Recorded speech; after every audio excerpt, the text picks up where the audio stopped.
Australia on nyt nähty.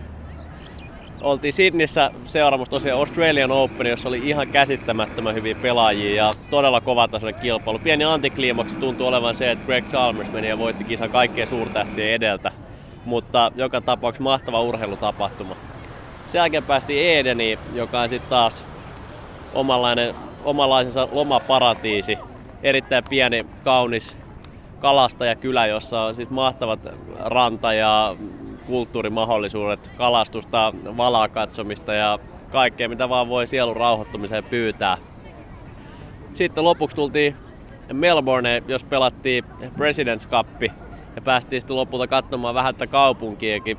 Niin ei voi muuta sanoa kuin, että tämä on meidän mielestä viihtyisin näistä paikoista. Todella mukava kaupunki. Kaikki ihmiset on ollut todella ystävällisiä koko ajan. Golfillisesti suoranainen taivas. Päästiin pelaamaan Royal Melbourne ja Kingston Heath, 2 Australian parasta kenttää.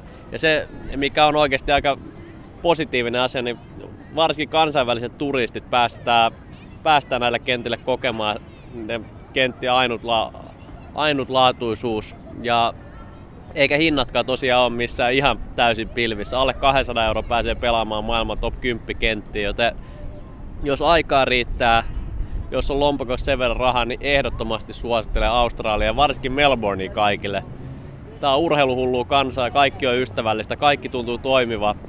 Ja jos reissua kauas miettii, niin tänne vaan. Tää on sellainen paikka, että tää kannattaa kokea.